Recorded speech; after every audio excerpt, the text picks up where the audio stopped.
It's time to pop the top off with Pub Talk. Today is October 2nd. Happy spooky season to you all. College football is in complete shambles, so we'll break down all the action here for you, as well as a crazy Sunday for NFL football. A lot of upsets happening and a lot of close games also happening as well. And we're going to taste some beers for you here on the show. But before we get to all that, Pub Talk is always brought to you by Route 11 Chips. Route 11 Chips, the best chips here in the Shenandoah Valley for perfect parties here on the weekends for all your football needs. 25 plus years of being in the business has led to some damn fine chips. So check out your local stores to grab your chip bag today. All right, let's get this started.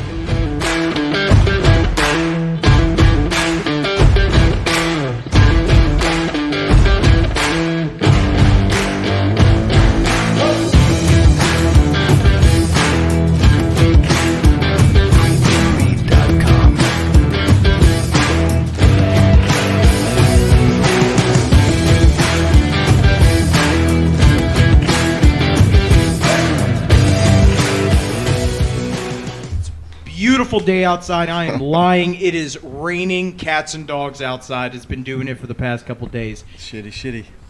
My prayers are with those people down in Florida, though. It has been an absolute nightmare seeing what has unfolded online. The video footage is absolutely horrendous. I think that when a hurricane comes through, us luckily here in Virginia, we don't think too much about it. But the people down in Florida, I can't imagine what you guys are going through. And seeing the destruction that Hurricane Ian has done to Florida, I know you guys will come back stronger. That's 100% on my mind. But anyway, this weekend of football has been crazy. Hell, the past 2 weekends of football have been crazy. I know we didn't do the show last week, so we got a lot to catch up on. Let's start with college football right out of the gate. Oklahoma the past 2 weeks has shit the bed.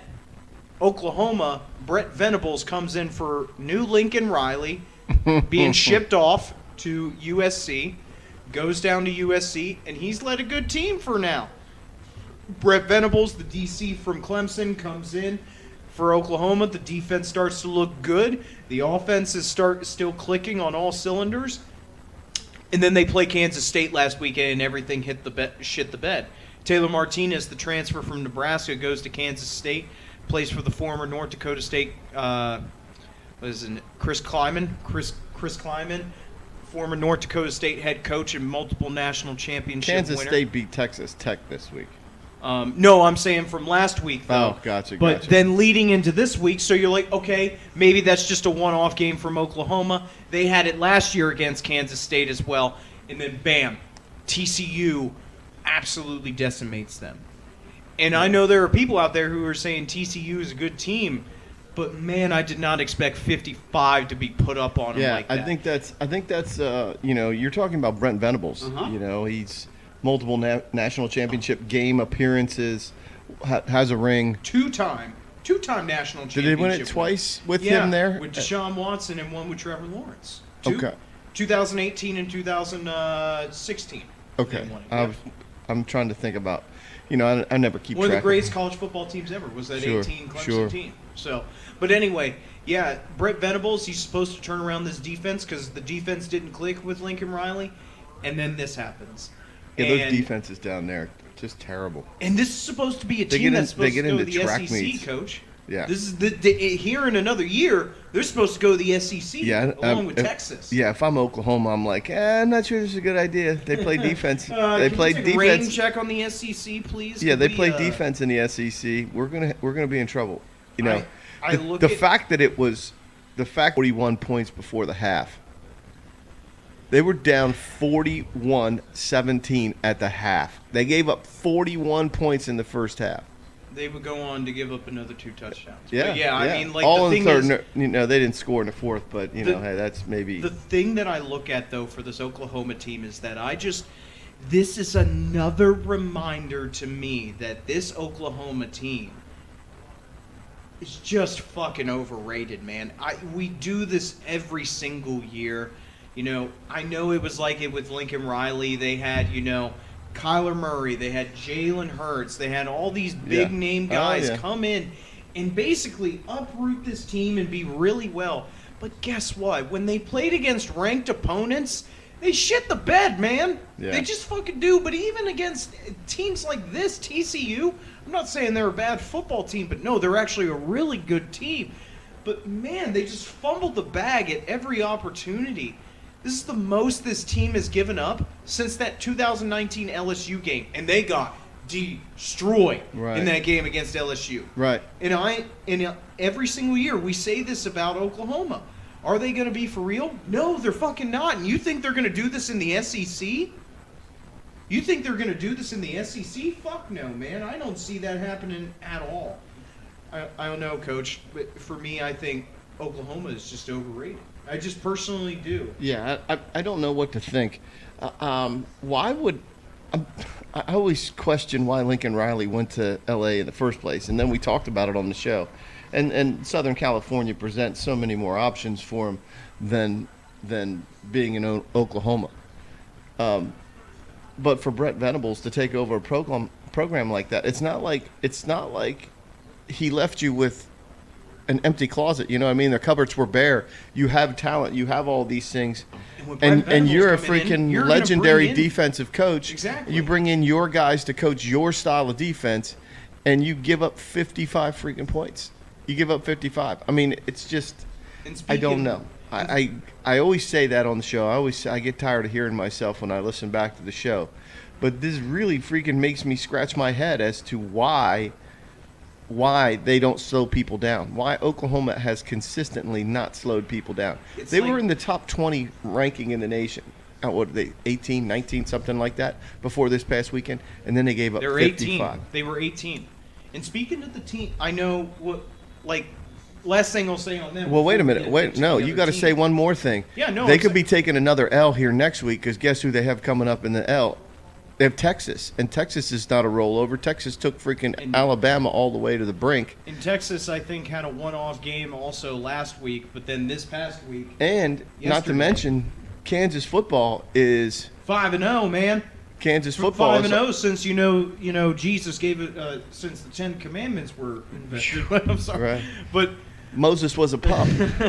I give you these 10 commandments. That's how long ago it was since Kansas was 5-0. But anyway, I look at what Oklahoma is, and I go, they're just nothing right now. I think that when last year, especially when they had the Caleb Williams incident and everything, they're just a team filled with drama, man. I just see that shit, and it's just stupid. Right. But speaking of the team that Brett Venables came from, Clemson, let's go on to them. They take down NC State. NC State, this is a top 10 matchup. This is, NC State, the Wolfpacker, ranked in the top 10 for the first time, I think, ever. And so, this team is looking really good. They have a good defense. They come into Death Valley. And guess what? Ungalele leads his team to a victory. Ungalele. And this Clemson team, I think, is finally starting to click. It's Yui Ungalele. That's it. Ungalele. Yeah.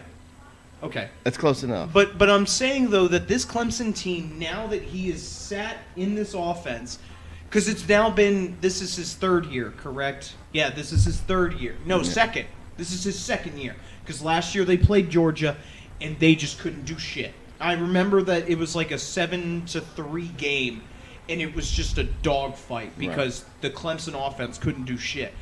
And now, because Trevor Lawrence left the year before, but now you are starting to see Ungalele finally sit in this offense, and that is scary to me. This man was the top quarterback taken in the country when he went to Clemson. And I think when everyone saw that, you're telling me this is Trevor Lawrence's backup? Oh my God.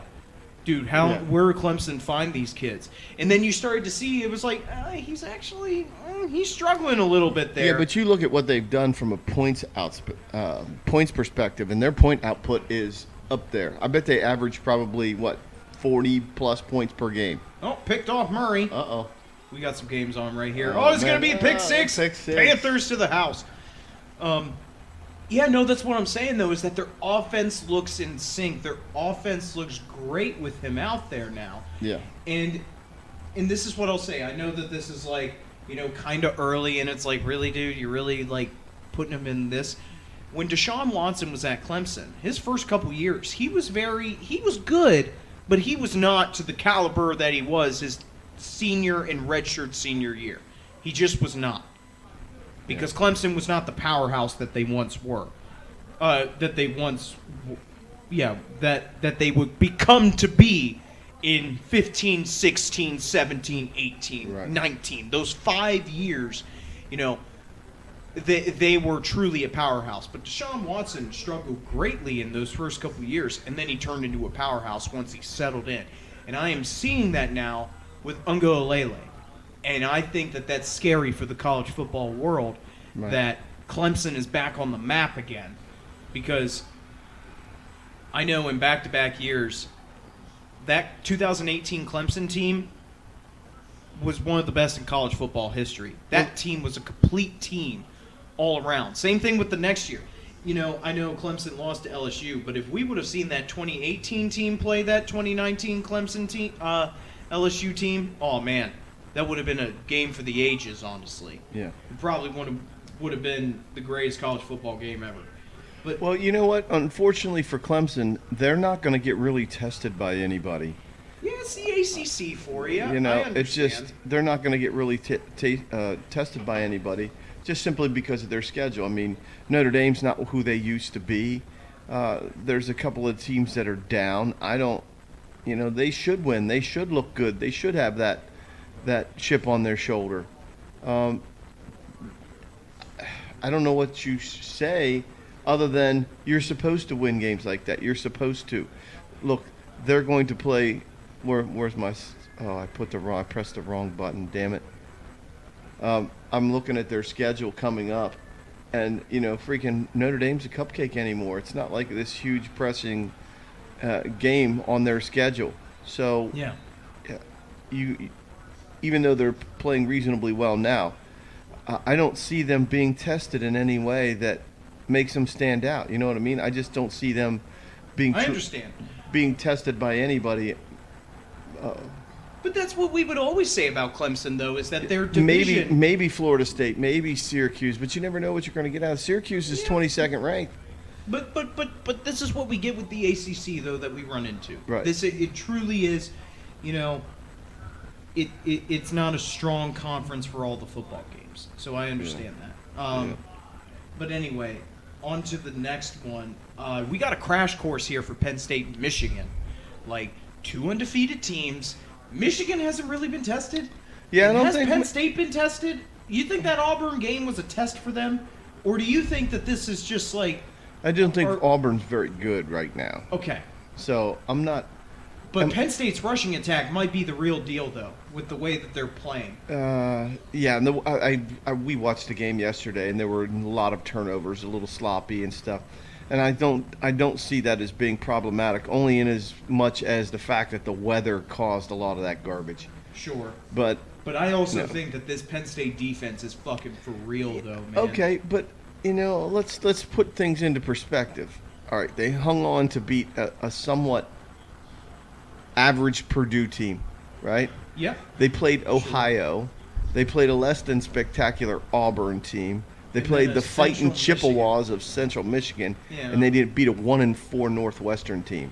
I think, though, if you look at all those games, though, that game yesterday against Northwestern, I still look at that defense and I go, you have to look at the stats, though, Coach. 31 rushing yards. Northwestern ran the ball 28 times. Yeah. Had- Well, the conditions played a huge factor. I know, in it but as Penn well. State ran the ball fucking, 50 times and had over 200 rushing yards. You cut that in half for Northwestern, they gained 1.1 yards per carry. And then the defense also committed 3 turnovers. I think, because when you look at what Michigan does defensively, Michigan's only given up.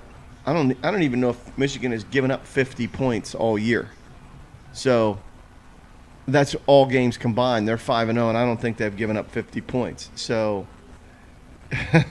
Penn State better have a really good rushing attack. Sean Clifford better be able to make things happen. I don't believe Clifford for a second. Yeah, I don't know what they do to replace him. What do you do? I think you got to try the backup, man. I just like every single instance that I see him. Sean Clifford's like a 9th-year senior. I know, and it's but still the same. It's still the same thing. It's still the same. That your man Franklin. Don't say that. No, but I'm going to throw this fucking beer can at your head. I'm saying though that Franklin continuously just does not give up on him, and I go, Coach, for fuck's sake, man, he is not the answer. Your program has done nothing with him. They have done nothing. Trace McSorley has taken you to a Rose Bowl. You know what Sean Clifford has given you? A Meineke Car Care Bowl or something along the lines. He's given you nothing. And I just do not understand, man. You know, I'm looking at Penn State and looking what they have coming up on their schedule. They got a lot tougher road to hoe than a lot of other teams. Even though they're 5-0, they still got a long way to go. In looking at their schedule, yeah, I mean they have Michigan. Minnesota's no freaking walkover, cakewalk like you can take them like. They just did lose to Purdue, though. I know, and what did I tell you about Purdue? Purdue's like they're this. That sneaky team. They're the super average, right? And then you've got Ohio State. So in 3 weeks, you're going to get tested by Michigan, Minnesota, Ohio State, and I've always looked at Indiana, and Indiana is 3-2. Indiana has a winning record. Maryland has a winning record. Maryland's 4-1. Maryland beat Michigan State yesterday. And then they're going to play Michigan State. Michigan State's at the bottom of the rankings at 2-3 right now. So if Penn State can get through this schedule, maybe they are legit because they will be tested. I'll guarantee you this: Ohio State's going to test them if Michigan doesn't. So right before the November clock ticks over, they're going to get pushed to the brink. So we'll see. I'm not sold on them either, like you. I'm not sold. No, I'm just not. I think that, like, don't get me wrong, they're undefeated, but to be in the top 10, I don't think that they deserve that at all. Yeah. Now, we know rankings are shit, so couple quick ones right here. Georgia Tech fired their head coach last week. Yeah, saw that. Fired him this past week. Not a good record since changing from the triple option. They went away Paul from the Johnson, triple option the past couple of years with him as their head coach, and it was a shocker that he was even brought back this past season or this season. Yeah. And he's been fired after 4 games into the year. It's like the age-old adage: be careful what you wish for. You know, they wanted to get Paul Johnson out of there. They were always like, oh, you know, it's this triple option this, and he runs this offense, and it's just like, look, you have to find a way to compete with the teams in the South, okay? And if you can't attract the same caliber of player of a Dabo Sweeney, a freaking Kirby Smart, Nick Saban, you can't attract the players like that, well, then you got to fight fire with fire. And sometimes you can't outmuscle them, then you got to outsmart them and make teams play smart football against you. And that's why I think Paul Johnson was as successful as he was. Yeah, his offense could be seen as vanilla and repetitive, but that's just how it is. That's just how it goes. Let's not forget, Paul Johnson is a person who recruited Calvin Johnson to his team. Yeah. He is a guy who recruited one of the greatest wide receivers to ever play the game to his organization. And I think that that's absolutely insane. But anyway, I go. So. I'm looking that up. He was 189 and a 100. He was 189. His overall record, Paul Johnson's 189, and he spent 10 years at Georgia Tech. 189 and 100. He went to 12 different bowl games, was 5-7 in there. 14-3 in the D1 AA playoffs. Couple another quick ones. Kentucky getting stunned by Ole Miss at the end of the game. Yeah. I thought Kentucky was a fraud, though, in terms of what essentially their schedule was. And Ole Miss, came out with a shocking victory at the Do end. you think that Ole Miss is on the cusp of being a premier competitive school? I just look at what for many years I was never a fan of Lane Kiffin. I just thought his arrogance and his youth kind of damaged him somewhat. He was like damaged goods. And then when he goes to Alabama and he starts from the bottom rung and rises up through the ranks, then I totally get a different opinion of him. And then you see what he's done, especially at Ole Miss, and they're third in the SEC West. And they're going to play, They got Vandy coming up. They got Auburn and LSU. They're going to play Alabama. And then Alabama. They're going to beat Alabama. They have Vandy, Auburn, LSU, Texas A&M, and then, then they're going to go dormant. So they're going to play 3 weeks in a row. They're going to play Vandy. Yeah, so they're going to play for a month, and at the end of November or at the end of October, they get like a 2-week hiatus, and then they're going to get Alabama, Arkansas, and Mississippi State 3 in a row. So that takes you right up to Thanksgiving. So they're going to get tested like crazy, I think. But I don't know. There's something about what they do. I'm becoming more of a fan with Lane Kiffin. I know their defense is pretty solid. When you take a look at some of the things that they do defensively, and look at some of their stats, it's pretty good defense. Pretty good defense. Do you think he's learned that from Nick Saban and I their team? I don't know. I think every coach has their own style of doing things and the way they think about things. I think the one thing that makes Lane Kiffin so good is now he's a manager. He learned firsthand what the process is. Alabama is the process is the process kind of thing. And I think he got a good bird's eye view of how Nick Saban does things. And there's nothing wrong with copying that. That's the height of flattery because he does do it right. You can't win national champions and be as competitive as Alabama is without a good process in place. You know what I mean? So, you think it's possible that the Raiders are going to get a damn win anytime soon? They're like the only winless team, right? Yes. And that's actually shocking with the players that they have on their team. Exactly. With the players that they have, it is astounding to me.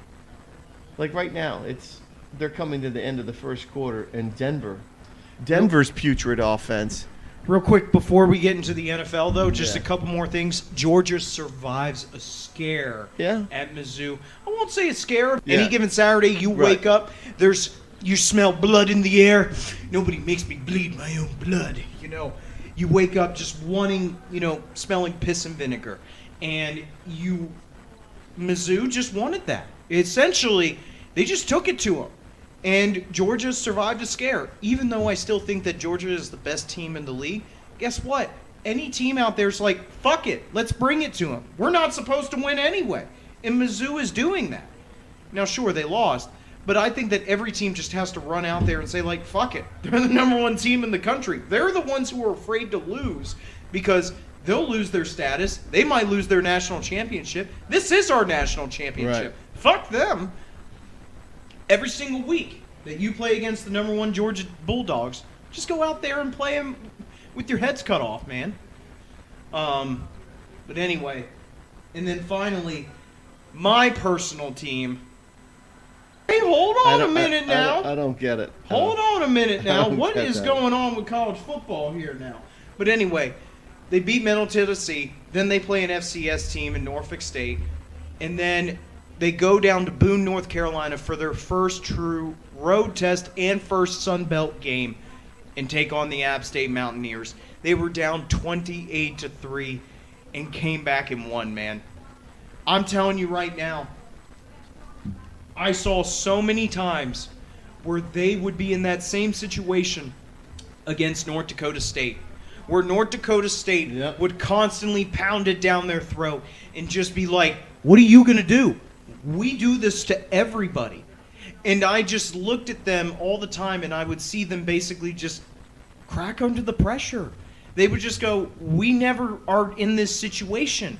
We just never are. North Dakota State's the only team that ever puts us in this situation, and we just can never figure Get over it the out. hump. Yeah.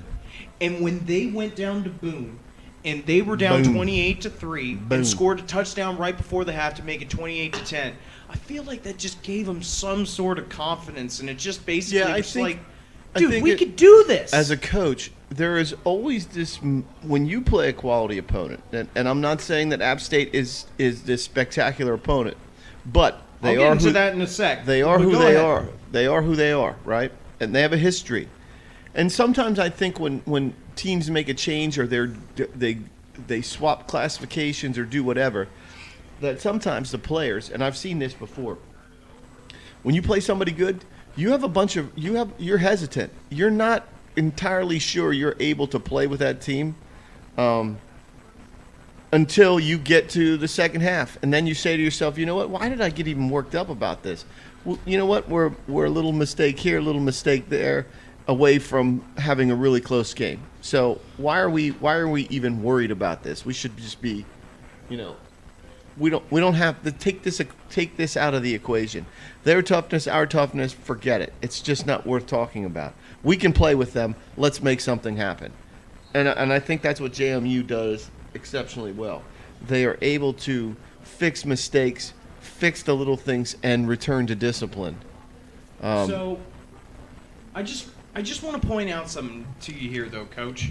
Are you stepping away though? Yeah, I'm just gonna go. Okay, I'm just gonna real get a quick. beer. We're in a bar for crying out loud. Just real quick, whenever you're back. Go ahead. But like, Talk to me. I'll just say this to the fans and to Coach, is that App State has been in the FBS level since 2014. That was their first year transitioning to the FBS. Since 2015, this is a team that has never had a losing season in the FBS level. I just want to put that into perspective for people. I understand that it's like, oh, well, like, come on now. But think about this, okay? Think about this. They are 70, since the JMU game, they are 70-15. That is up there with the likes of Alabama, Clemson, Oh yeah. the top programs, regardless of your conference. You are 70-15 at the FBS level. Every single win is hard to 100%. come by. That's why I say they are who they are. And I go, you look at these look at these seasons. Here, let's go back down to 2015, starting with 2021. 10-4, 9-3. That's the COVID season. They're still 9-3 in the COVID season. Well, you don't get 12, COVID. COVID's afraid to go to Boone, North Carolina. 13-1. They went 13-1 in 2019. Who'd they lose to? 11-2. Let's look.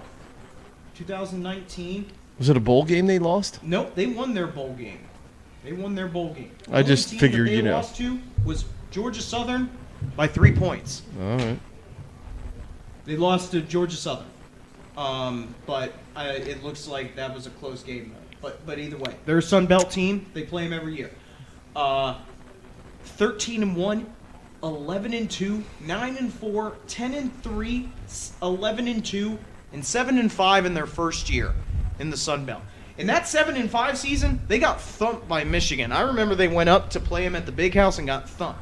But either way, this is a good football program. Right. I don't give a shit what you guys say about like, oh, but it's not Power 5. I go, Right. looking at this, they're 70-15. That's a great fucking win for those guys, and I'm happy for them because, dude, when I have seen that happen against North Dakota State, they fall. They just can never recover. Their confidence is shot. It's happened multiple times, and this time they finally did it. And then they just throttled Texas State yesterday, Yeah. 40-13. Didn't even have a fucking chance. The only other tough test I know they're going to have this year is Louisville. I know they're going to be playing an ACC opponent. In terms of, like, Power 5, that's going to be their toughest opponent. But App State was going to be their actual conference toughest opponent. We didn't talk about the one Oh, but I'm sorry. Who did I miss? we missed. UCLA. UCLA. I forgot. 5-0. After So- I showed that embarrassing photo of their Right, fans in and the we stands. talked about them, and then you go back and you take a look at the last 2 seasons under Chip Kelly. And in the last 2 seasons combined, they're 13-4. UCLA is not bad football. It's just not. Right now, they're 5-0. You go back to the early years of Chip Kelly, 3-9, 4-8, 3-4. Jim Mora had 4 winning seasons, and then he had 2 shitty losing seasons, and they got rid of him. In the past, going back to 2012, in the last decade, they've played in 1, 2, 3, 4. They've played in 5 bowls and lost 3 of them. They're 2-3 in bowls. So, I was kind of shocked finding out how well they've played in the last couple of weeks. You know, you think about you talk smack about a team, and then they go out and prove you wrong. That to me is a sign of good coaching. Maybe Chip Kelly's got some good players now, and he's still got a system involved. You know, he's still got a system that he runs, but maybe he's got a group of kids that can carry out his system and make him successful, make the program successful. Because I see that's what they're doing. I wanted to pull up because it doesn't show me. It just shows me 5-0 right now. But I'm trying to find where they are for points scored, points allowed, and I can't find their dumbasses. Did they play a late game yesterday? Kansas, Fresno, Michigan State, Virginia Tech. I don't see them, CJ. I must have missed them somewhere. UCLA, no, they played on Thursday night. Oh, maybe that's why. Maybe. Yeah, they played against Washington on Thursday Night Football. Oh. Why is Washington was ranked number 18. Why is that? Yeah. Why is that not listed on here? Why is that not? It's like it's missing. I don't know why. I want to find it, and I can't find it, and it's really starting to irk me. Let's see if we can find it this way. UCLA. There we go. Let's hit that there. UCLA. Oh, man. Brian Hoyer's now out with a head injury, so now they don't have any quarterbacks. Goodness gracious. What do you do then? I don't know, man. Huh? I don't know, dude. All right, here they are. So here's who UCLA has played. They beat Bowling Green 45-17. Significant dominating win. Then they beat Alabama State. Not a head turner by any stretch, but they did what they were. The Alabamas. They did what they were supposed to do. They win 45-7. Then they play South Alabama. South Alabama's one of those teams too that just will sneak up and bite you on the ass if you let them hang around. They almost do. They're 32-31 winners there. They go to Colorado. Colorado's coach just got fired, and they dominate Colorado 45-17. And then they take down number 15 Washington 40-32. Well, they're going to get tested the next 2 weeks because they're going to pull up Utah.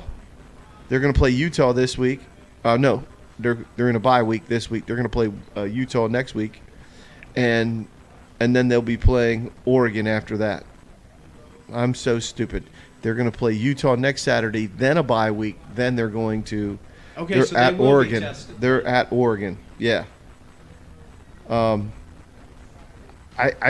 think that's if you can get through that, and you can get maybe one of those 2 ranked opponents in the W column for you.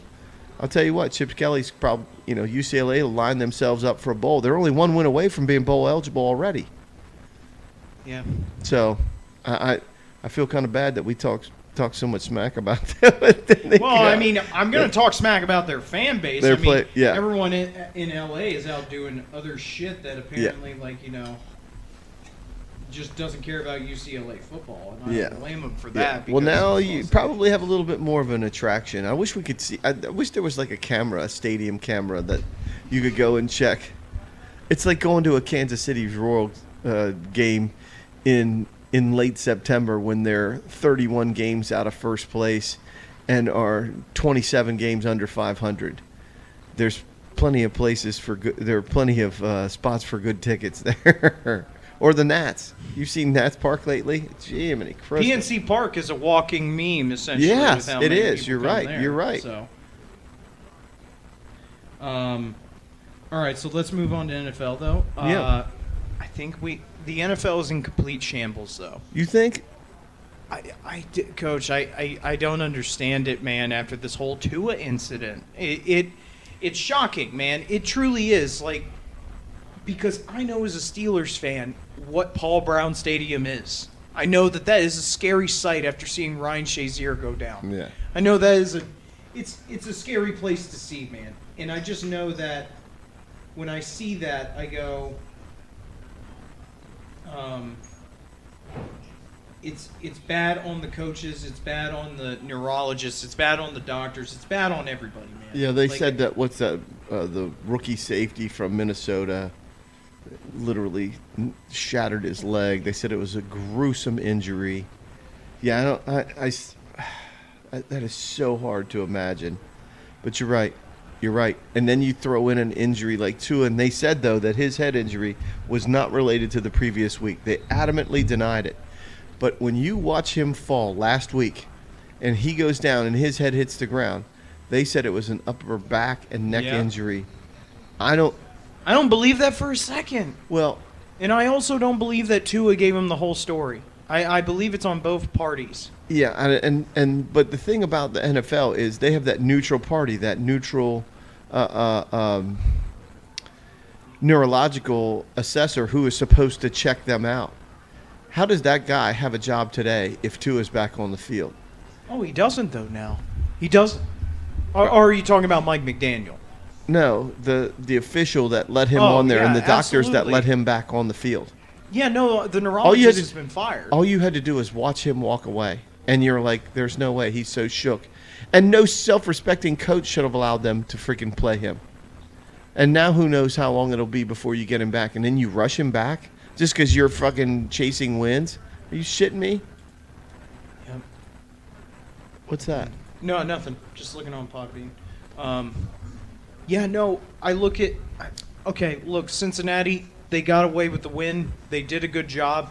The uniforms look fucking sick. I don't care what anyone says. The all-white, the white helmets look good out there. Cincy? The all-white field as well, having the white B on the middle of the field. Everything white about the stadium, I think, looks good. It was just kind of different, you know what I mean? It was different, Yeah. and it's and getting with the times. You want something well, different. You want alternatives. The thing about their uniform is in such a way. There's a white tiger, right? Yeah, no, I'm saying there's a white Bengal tiger that you can do. And they were just like, we should do that this year after, them being in evolution for years. I don't know why they never thought of that. I don't think it's a Bengal tiger that's white, but there are white tigers. Anyway, okay. I know what you Either mean. fucking way, man. No, it was one of those uniforms that you look at it and you're like, I don't know. Is that really cool? Or is it just so different you just kind of stare at it? Because before, a lot of the uniforms that Cincinnati had, I thought were ugly. Oh, when I was a kid, their name was written on the side. It would just said Bengals on their stupid orange helmet, so that's right? why I kind of like them, though, essentially. I do. I just personally do. But Miami is a good football team. Who's that? Who's that, CJ? No Matt Sapp? fucking idea. No fucking idea. Goodness gracious. But I look at... I look at Miami and I say they are a good football team. They beat Buffalo last week. Buffalo had the ball for 40 fucking minutes and lost. Buffalo had 90 plus plays. Miami only had 39 plays and won the game. That's how that defense of Miami never gave a fucking inch. They never gave up on anything. Well, defense wins championships, brother. I know, and I say it all the time that, dude, offense is about style points. Defense is about pride and wanting to just go out there and rip someone's head off. That's all they have, man. That's all they fucking have. And when you look at Buffalo, dude, Buffalo is a machine.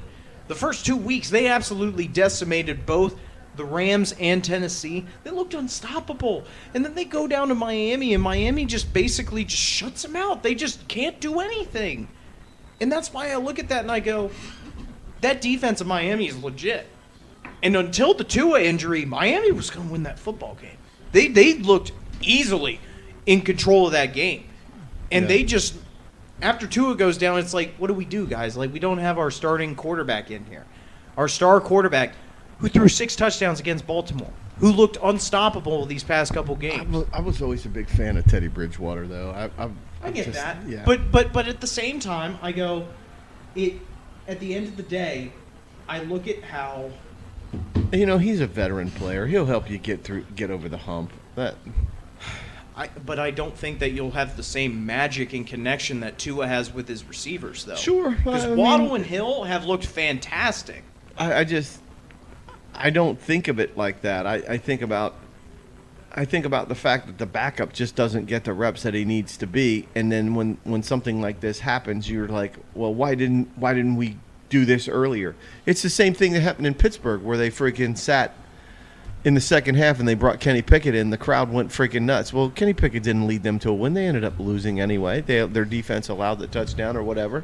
So while it was cool that Kenny Pickett was there, at the end of the day, he still lost the game. His first pass was intercepted. He threw 2 interceptions. I think he threw 3, actually. Well, okay. Well, there you go. At the end of the game. So there you go. I don't know. He was 10 of 13. Yeah. 120 yards and 3 INTs. That guy that's playing for I don't even know where he's from. His name is Bailey Zapp. Bailey Zapp. For New England, you mean? Yeah. He was. Anyway, Miami, I feel for them. He's from Western Kentucky. He was chosen 137 in the 4th round. I'm going to say this, though, NFL, you fucked everything up, not because of this whole concussion protocol, but, Coach, you know what they put on Instagram? What? That night? They put the last time the Miami Dolphins were the only undefeated team in the AFC and started out 3-0 was the 1972 Miami Dolphins. I'm like, you just jinxed everything right there. You just tried to compare them to the only undefeated team in history. Guess what? They lost their quarterback for the season. He's gone. He's dead. He's gone. I'm like, NFL, you just cost everything because you wanted to tweet that picture. You wanted to post that. It's kind of eerie seeing that. I go, that quarterback just went down with a serious head injury. Yeah. And before it's like, this Miami Dolphins team is as good as the undefeated team that won the Super Bowl. I'm like, that's kind of eerie, man. Yeah, no, it's dumb. Anyway, no I'm sorry. self-respecting reporter should have done that. I thought that was just interesting to notice. What do you think about the Vikings? What are your thoughts on the Vikings? I think when they're not in prime time, they're a good fucking football team. But when they're in prime time, when you Kirk put him Cousins, on major stage, when he Kirk just Cousins stinks, doesn't he? Has the lights in his eyes. He goes, I can't handle this. I just can't. Because Philly put a beating on him. And Kirk Cousins, when he's not in prime time, he looks like, $100 million Kirk Cousins. When he's in prime time, he looks up like $1 million practice squad Kirk Cousins. No, that's 11.8 they make. The $11,000 a week they make. Sorry, $600,000 practice squad quarterback. $11,000 a week is what they make. Shit, it's more than I make, though. Still gonna take that. They get a check for $11,000 just for being out there and getting the shit kicked out of them. I like it. Yeah. Anyway, the Vikings, I think, are legit or poser? No, I think that they're posers because Okay. I look at that Philly game that they had. And I just go, that is a early season game that if in that Justin Jefferson's supposed to be his favorite target, Darius Slade just locks him up. Darius Slade just locks up Justin Jefferson and Kirk Cousins can't do shit. I just look at that and I go, I don't see Minnesota doing anything if they can't win a primetime game. In the same breath, I'm just throwing shit at you right All right. now. Slinging mud here. In the same breath that you say that Minnesota's a poser and they're 3-1 right now, could the same be said for the freaking Cooper Rush-led freaking Cowboys? Yes, absolutely. Because they're 3-1 as well. Absolutely, though. And after their first loss with Dak Prescott, who freaking hurt his thumb, he's feeling pretty good right now. But Cooper Rush has gotten you 3 wins in a row. I don't think that Cooper Rush has gotten you 3 wins. I think Dallas's defense has gotten you 3 wins. I think he's played well enough to score you points. Sure, but I also think that if you look at Dallas's defense and Micah Parsons and Trayvon Diggs and all these players that, are good players at their positions, DeMarcus Lawrence, like you have good players on your defense, and I think. But he didn't make any mistakes today. But I'm saying he's a safety net essentially to allow you to He threw 2 touchdowns. Against the Commanders. Doesn't matter. I don't care. He's doing what he's supposed to do. Okay, but who Does Dak do that? That he has played. No, and that's why I'm saying though that Cooper Rush is not. He's no better than Dak though, because who are the teams that they have beaten, Coach? The Commanders, the Giants, big fucking whoop. Yeah. The Giants may be an okay football team. They beat the Bengals 2017. Okay. They beat the Giants and the Commanders. But the Bengals were not good early at the season. They're No, going to but get the only better. thing I'll give about the Bengals is that their offensive line is terrible, and you're going up against Micah Parsons and that, rush attack that they have. All right, another twist of fate here then. You ready? I'm just throwing these shit Yeah, out there. just so keep slinging them at me. I'm keep I slinging think that it. they're posers, though. I do. The Cowboys. Cleveland. Cleveland just shit the bed against the Falcons. The Falcons are 2-2. Cleveland's 2-2. The Falcons are a fun football team. Their defense is so fucking 'Cause they're bad. f- they're- I did it in the toilet this morning and saw their defense in the toilet. But their offense with Marcus Mariota and Cordero Patterson is fun. It just is. And I do think that, you look at that Rams game, and I go, okay, they got some life in them. That may have opened the eyeballs for them and said, hey, man, We can hang. We can hang. We Just got to be able to be a a little bit more explosive. We just Mariota have was to. not. He wasn't required to carry the team on his shoulder. He throws for less than 20 throws. He never was does. 7 of 19 for 139 yards They beat the and a Cleveland pick, Browns. and they beat Cleveland. That's why I'm saying, though, that they do have some life in them, though. They rushed for 200 yards. I think that they are an 8-8 team, though. I would just say that. Atlanta, I think or- they are an 8-8 Both team. of them are 8-8 teams at best in my mind. I don't Cleveland, think I don't yes. think Cleveland Yeah. is that good. Cleveland, would I think, say- is like a I would 7 say and 9, Atlanta is like a 6-10 team, if you ask me. 6-10, 7 Six- and 10 team because it's 17 now. Let's Yeah. go 7-10. Okay, that's fine with me in my book for Marcus Mariota. That's Yeah, a I'm win. okay with that. That's a win. I think that you'll find out along the way that he's going to get better. Because the thing Okay. about Marcus Mariota is he's not been that defined starter. You think about him when he was with the putrid. Oh, look at this! It's tied. I didn't even take a look at there. Las Vegas tied Denver.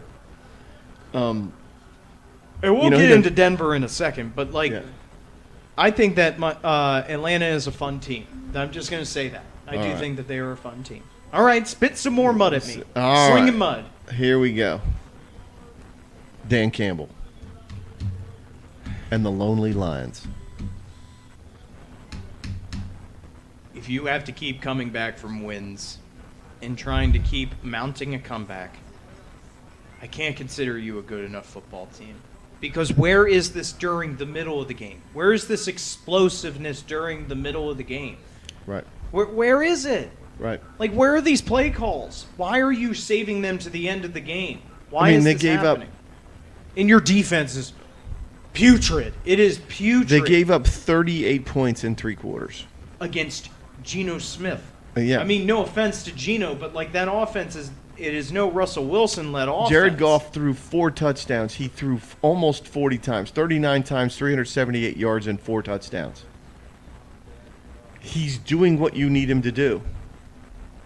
But you can't stop anybody. At what time do you get rid of Terry Glenn's defense? When do you fire him and go, you know what, we're going with somebody else? I just don't think he has any playmakers, though. They rushed for 145 yards. So when you do the math on 375 yards there was of over 1,000 passing, yards of offense in that game. 375 yards passing, 145 Over rushing, 500 yards. 500 yards of 515 yards of offense, but you offense. gave up 48 fucking points. You scored 45 and gave up 48. That's a freaking an alarming stat. That is hugely I'll alarming be the stat. first to admit it when the defense is at fault for a lot of things, but it also, I don't understand the play calling sometimes, Well, though, on these games. So yeah. it's a combined effort, I feel. But that defense, man, is just... Yeah. Sorry, Tom's scratching the... Yeah, fucking Couch. asshole. All right, you have So- any more mud to sling at me? or Yeah, are we I got gonna- one more. All right. I got one more, and I was looking at it. I don't want to call them overrated, underrated or anything like that. But Buffalo is underwhelming. They came out and smoked the defending They freaking make my head scratch, Coach. Yeah, Super Bowl they do. champions. They do. Then they freaking lay an egg in Miami.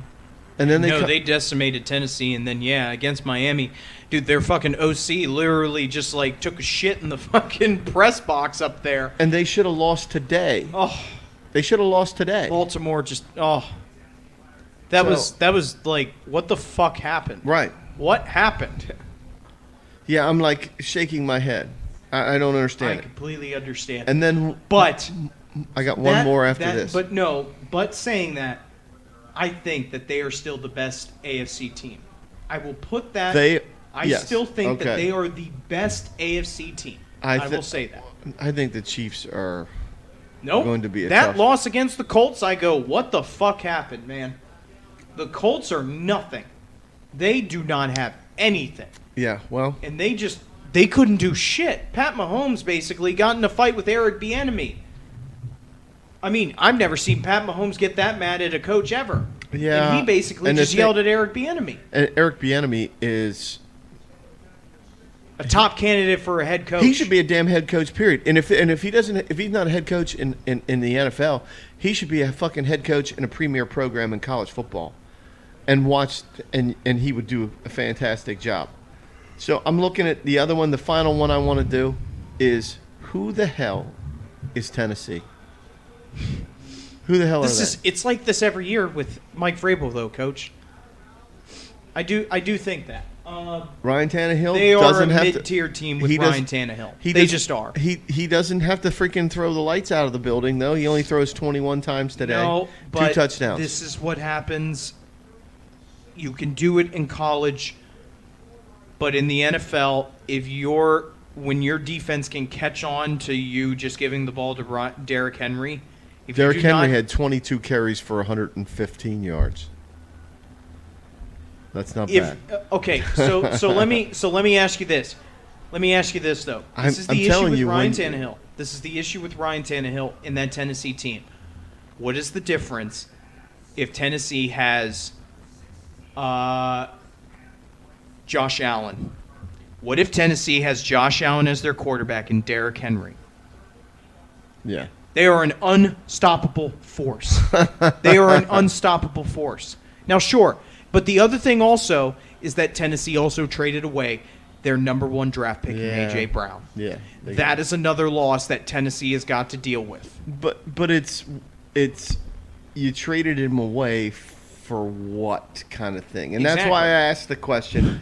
They're an enigma to me. I don't understand. I'm like I think Vrabel's a great coach. I think he sees the game from a coaching and players perspective that most people don't see, because he was a successful player, because he was a good successful player. It's like Mike Vrabel is like on the defense. He'll go out there and put the pads on and everything. He's just like, get the fuck out of the way, Bud Dupree. Let me fucking run this tackle over. Right. And then on offense, he used to catch touchdowns from Tom Brady. And he's just like, what It's the not fuck that are you hard. doing? Let me get the pads on and catch a touchdown. It's for not your that ass. hard. Watch this. Exactly. He used to do it on both sides of the ball. Tennessee, Enigma. 9-8. They are just a 9-8 team with Ryan Tannehill, man. 9-8, are. 10-7. Nothing spectacular. spectacular First with round Ryan bowouts. Yeah, I just don't see it. Wild Derrick card. Henry, when they realized that Derrick Henry was just like, he is their offense, it's just nothing. There's nothing. I just don't see anything. They were the number 1 seed last year, though, somehow. So I'll say that. They were the number 1 seed, but at the same time I go, big fucking whoop. Right. They played Baltimore, and guess what? Nothing fucking happened. Right. Oh, wait, not last year. The year before. Year before. Sorry. But when that happened, when Baltimore came to town, nothing. Yeah. Just fucking nothing. You know, I think Tennessee is an enigma. I do want to talk about Pittsburgh, though, real quick, because Kenny Pickett saw the field. At the end of the half, I don't get it myself, but Trubisky I understand the move. did not come in. And I will tell you this much. Oh, fumble! Oh, no. Uh-oh. He's got a convoy. Uh-oh. He's got a convoy. Oh! Oh, there it he's is. gone. He housed it. How about Did you that? see that tackle dive?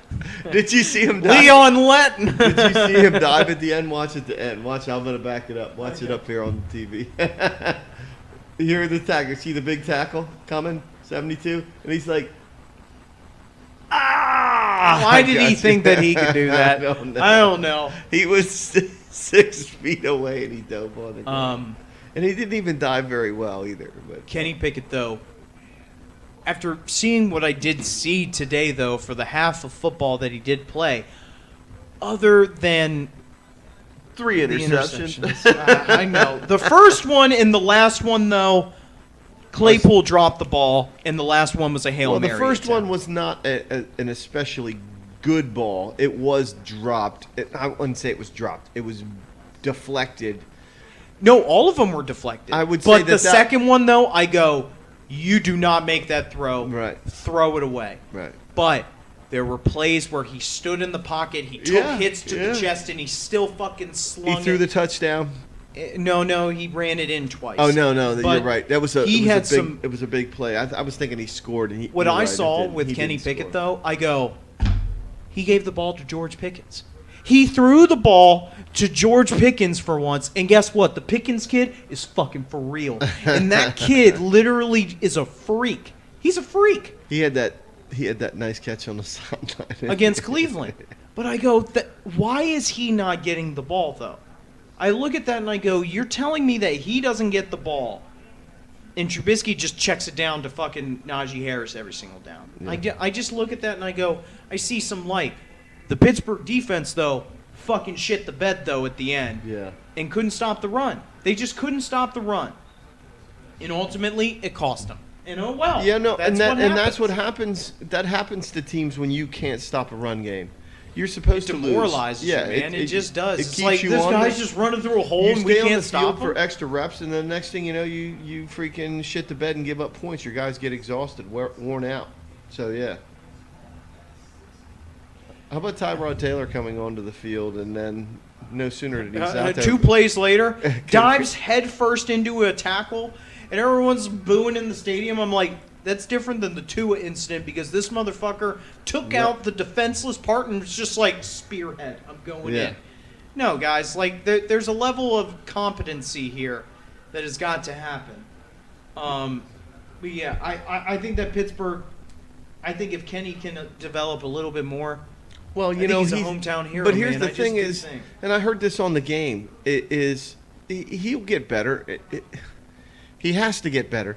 But the difference being is that up until this point, who's gotten all the reps? It's been Trubisky. So when Pickett and his stupid glove wearing shit, He's got small hands, Coach. Shut up. so you had to wear fucking gloves? Are you kidding me? Anyway, I doubt he's we did in the history of the NFL that he's the only freaking guy with small hands. Anyway, Jags Eagles.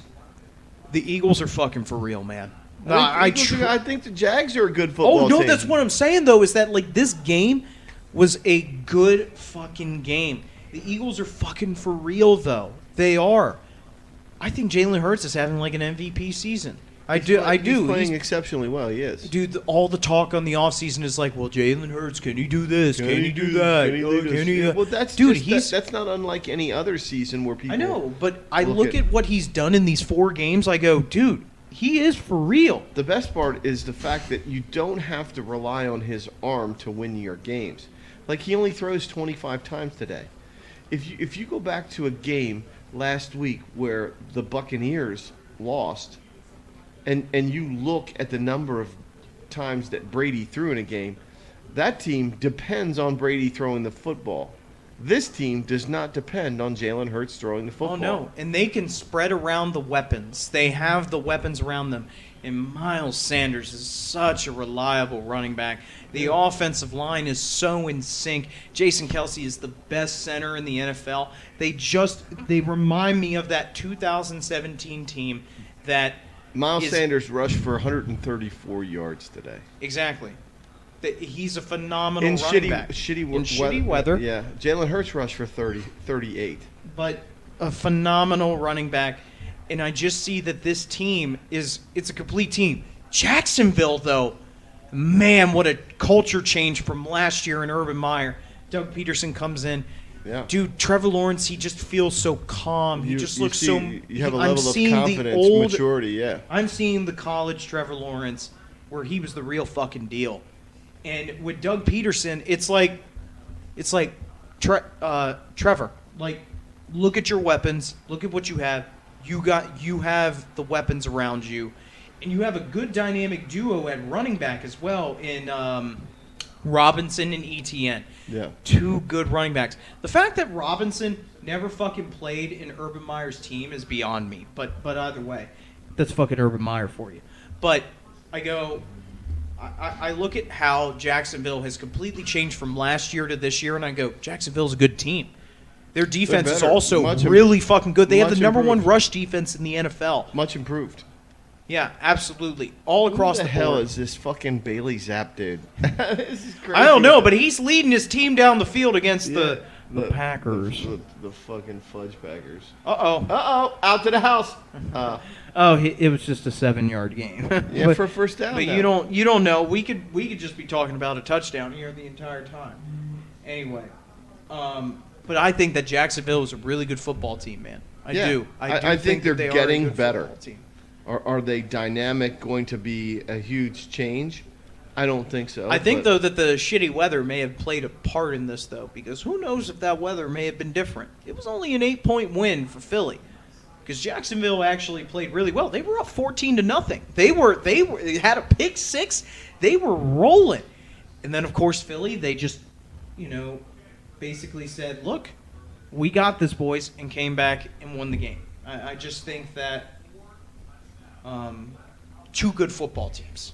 But I think that Philly is one of the best football teams in the NFL. They are for real.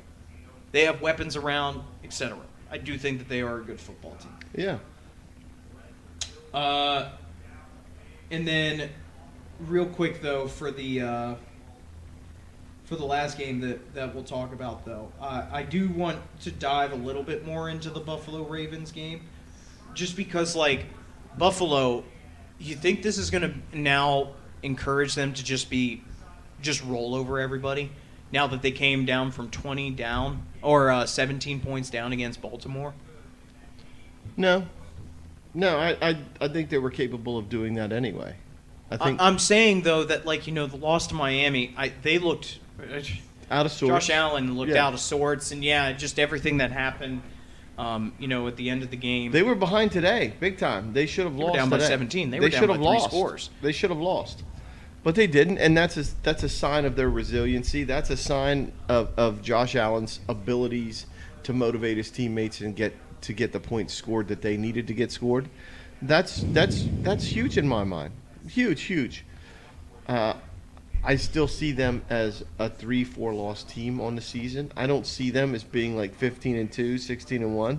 That shit's not happening. Not in this day and age. It's just not going to. But they're going to be a tough out for somebody. Tough out for somebody. And if you're, think about it, if you're freaking Lamar Jackson, how are you going to get paid now? Right? How are you going to be paid now? Against top-tier opponents, what does he do? Right. He can't contribute. He falls under pressure, and they lose the games. He struggles against these top-tier opponents. Lamar Jackson, he had I want to just go, I don't know. But here's the thing. He threw 2 fucking interceptions. He threw and one at a costly time in the game as well. Right. And led them to that winning field goal. He gave up 2 sacks. When you got talking about a guy who runs the way he does, he only threw for 144 yards. 1 touchdown, 2 interceptions. And you want to be paid? You want to be paid like this top-shelf franchise guy? You want fucking Flacco money? We've said this a gazillion times. How are you going to earn that money? And Baltimore, like you said last week, is you know what? We did this one time before. We did this. We did this before. But he won us a Super Bowl. What have you done for me? Right. You get us deep into the playoffs and then shit the bed. Congrats on winning an MVP, but that's an individual award. Yeah. I don't know. Anyway. I'm thinking I don't think that Baltimore's going to beat your average teams. Baltimore's going to be a first-round playoff team, maybe get to the second before they bow out, but I don't see them being much better than maybe 12-5, 11-6. I don't see them being tremendous. They're already a third of the way to freaking 11-6. Look How at about this. the Patriots right How now? about fucking Bailey Zapp? What's up with him? You want to get the beers though? Yeah, I'll get them. We got 3 today. Yeah, 3 beers here to taste for you today. God, this weather is awful, but thank God for football season. It is the best time of year. And I don't care what anyone says. If your lady says, let's go out and do something, you just sit there with the remote and say, no, I am not moving from this couch. It is Sunday. There is football on. I'm not going anywhere. When you hear the 7 hours of commercial-free football, you know that is the sign to lock yourself in your room and don't come out for 7 hours, essentially, until the 2-hour break until the Sunday night game. All right, so we got 3 coaches bringing the for a team, the Bears right now that are. But there's nobody else behind him that's going to make a difference. So you're going to have to live with it. Matt Eberfluss and his staff are going to have to find a way to help him be successful. They just are. All right. Oh, what happened to Bailey Zapp? No, I think he fumbled. Gotcha. All right.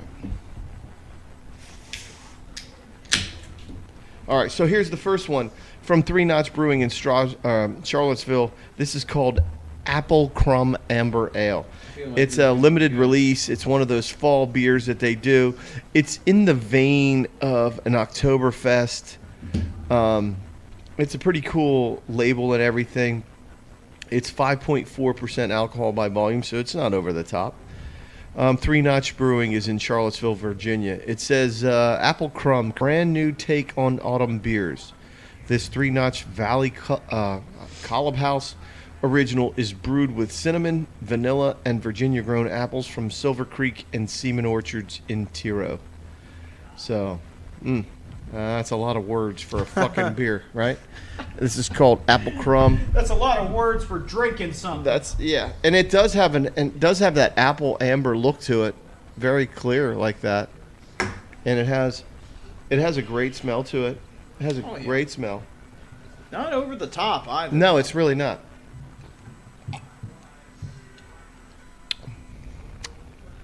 That's a pretty good beer. A little more cinnamon than apple. Yeah, there is more. A little more cinnamon than apple. But this is one of those beers that has to be cold.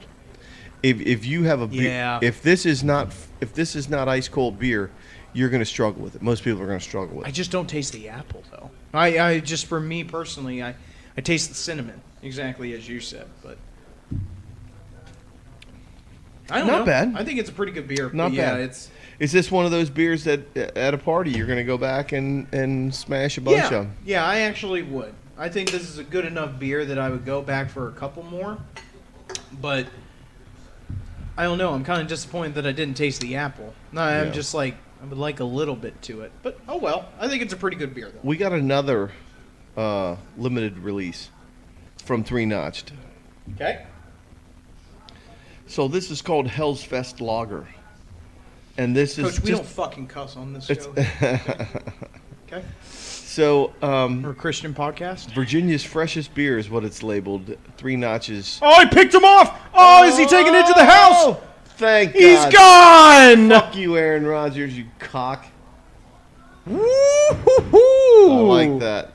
Hell's Fest Lager, a lightly bodied German lager brewed with German Pilsner malt, game here, folks. balanced and Hallertau hops. I'm not sure what Hallertau hops are, but this is a little bit of more of a kick, 5.5% alcohol. What happened but here Hell's with Fest Rodgers, Lager. though? Oh, he undercut the route. Oh my God, he just undercut it completely. Well, that's the deal. If you're going to undercut it, you better fucking get it, or it's going to be a touchdown for the offense.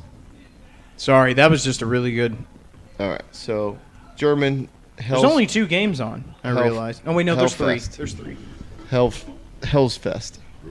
So this is a limited release, also from 3-notched, and I didn't even notice that I don't know why I didn't pick up on the fact that the apple crumb was a 3-notched until I'm like, duh. But Ooh, that smells pretty good.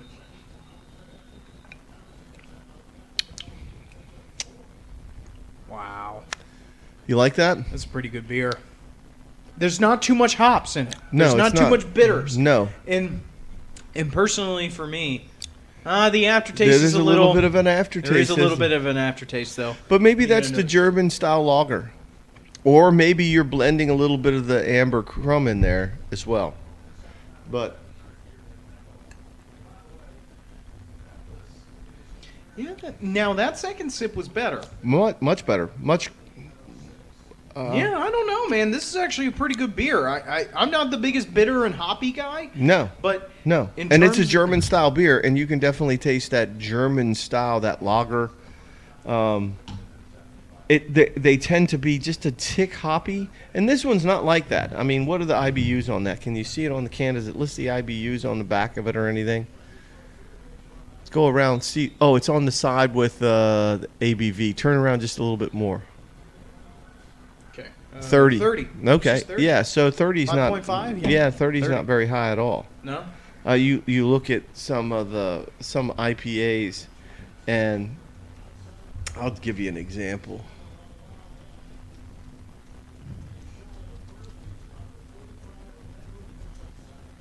And the state of hoppiness, how many IBUs in your IPA is this website? And I guarantee you some people love it into the 100 with 100 IBUs.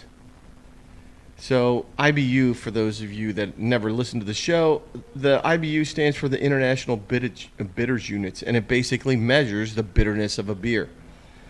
A Budweiser, for example, has 12 IBUs, while a Stone IPA might have 77. That's what you would call a very hoppy beer. And so what that basically is, it comes from the aroma hop flowers that are used in the making of beer. So those that like them really, really high, there's a freaking Sriracha Wasabi beer, IPA, and they have 100 IBUs, CJ. That's fucking A bitter. wasabi beer. Yeah. I don't know about you, Coach, but that sounds disgusting. Yeah, I'm not sure I'm liking that. I'm not sure I'm liking that at all. But, that's the IBUs thing. Yeah, there's nothing much to it. Bitter beer can be very appealing to people. I'm just not a fan of that. I want a crisp, clean, clear beer. And what the hell is happening? They're getting closer for an end of half score. Did they just... They must have gotten close to the end zone here. Let's take a look at this. Oh, he escaped. Running 40, 30. They got time Down for to the one more 21, play. down They to got the time for 21. one more play, I think. I To can't take a see shot the to the time. end I'm zone? kind of... My glass. I think there's I'm kinda 8 seconds left. There's 2 in there. 2 seconds then. I think there's 8 seconds left. Let's, Yeah, 8 seconds. And they do have a timeout, so they got time for a shot to the end zone. I wish Josh McDaniel would get a fair shot at in Las Vegas. I think he's such a great coach. I think the last time when he was at Denver, he was a fish out of water. He was in over his head. He was in over his head, right? He had Tim Tebow. I get that. No, I'm but- just saying, I though, get that, that. he And didn't then- have the best players around. Yeah. So Okay, on to the all right, last so one. this is Firestone Walker Brewing, and Firestone Walker we've had before. Firestone Walker made a beer. It was in the 22-ounce can that we used to like, and it was just a really, really solid beer. It was one of the very first, I would say, in the first 10 beers that we ever tasted. But this is their Oktoberfest. This is in an oak-aged... they make this beer and then they age it in an oak barrel. So Okay. this is 5.2% alcohol by volume. This is an oak aged lager from Firestone Walker Brewing, and that's one of those California beer companies.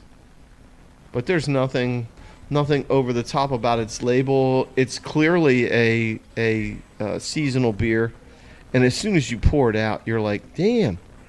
It has a great look at the amber color that Oktoberfest It's like the first look. one, essentially. Yeah, it's much clearer than the first one, the apple crumb, I'll just pour the rest of it.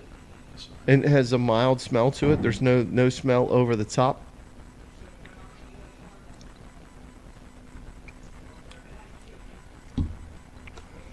Wow. That is- It's kind of light though, right? There's There's- like nothing to this. But there's- that's really good, though, man. There's no aftertaste. It has you know where the cinnamon taste and you were looking for the apple? It's almost like this has more of an apple or caramel taste to it or something. It's not a harsh bitter beer or anything like that. It's actually a very, very good Oktoberfest. It's not the best Oktoberfest I've ever had, but this is not bad. Certainly not bad. And it's cold, and I think they talk about how German beer is not as cold as the way we do it, ice down, ice cold American beer. But this is a good beer. I think Yeah, I think good. this is a really good beer. Almost zero aftertaste, almost none. But that's Firestone Walker's oak aged lager, and it's a seasonal beer for Oktoberfest. And being that it's October, that's a good beer. Absolutely. I'm pretty sure I could smash a couple of Yeah, these. absolutely. I would smash a couple of these. There's not much to it. There's really not. Yeah, it's not over the top. And you know, they have some of those aged beers, some of those Oktoberfests that have that fall taste to them. It's almost clovey, I guess it is. Or that that cinnamon or that appley kind of taste that Three Knots was going for. But this doesn't have that. And I think if you were a light beer drinker, and like I'm talking like Bud Light, Michelob Ultra, you could find yourself drinking these, and not skip a beat. I think you could find yourself drinking these as an Oktoberfest beer without any problem whatsoever. I personally, I think that this is a good, Yeah. So I I like don't mind the Hellsfest- top-notch Oktoberfest beer, though. The I really Hellsfest? don't. Yeah, the Hell's Fest. The the Three Notches apple crumb doesn't live up to its name in terms of what they're telling you that it is. It doesn't have an apple taste, more of a cinnamony taste. Still not a bad beer. Got to be cold. Definitely got to be cold. And the Oktoberfest, I think, probably wins beer of the day kind of thing. Football So- season is the best time of year. I don't care what anyone says. I can't wait for it to be 50 out every single day, a little bit more chilly, and moved into a new place, but I will Yeah. still be here every single Sunday for this show. Because I don't have NFL Sunday ticket, man. Of course I'm going to be here for this show. Got to watch every single game. But Coach, good show. Yeah. Good beers. Yeah, we had good beers Hopefully we today. get some good games here coming up here soon. Do you want to take a look at the schedule real quick? See who we got big time games? Is there any big time games coming up? Let's look. Carolina's a little ahead of the Birds in Arizona, 10-3.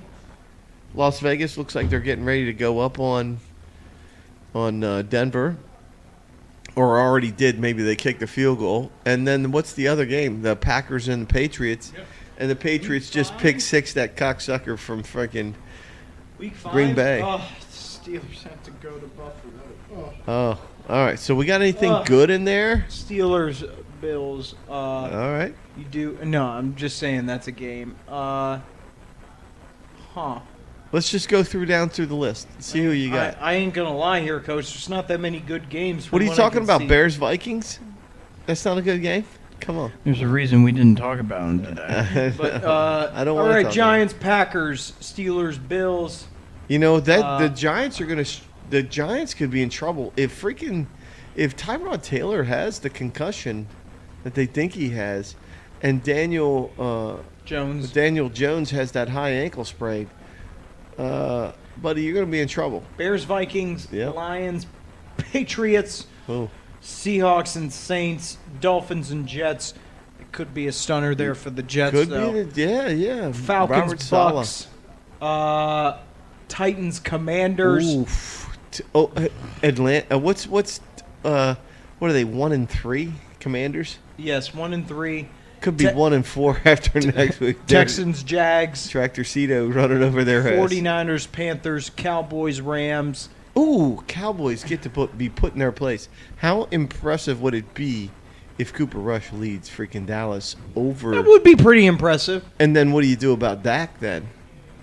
You said Cooper Rush? He And would probably play. I think he's eyeing to come back next week, though. Yeah, Just saying. that's what I'm saying. Eagles, Cardinals, Uh-huh. Bengals, Ravens, the Sunday night game, Okay, that might be a good ball game. and Chiefs, Raiders. Ah. I don't trust the Raiders. Because the Raiders aren't playing at home either. Yes, that is true. So Yep. that would be a tough one. All right, But we're all gonna right, go out we're- here and we're- enjoy these afternoon Yeah, games. we got ribs in the oven, baby. Got ribs on the grill. I got to go upstairs and get freaking sauce on them bitches. All right. All right. Well, we're gonna go put some sauce in them bitches. Until next time, peace out. Love you guys. See ya.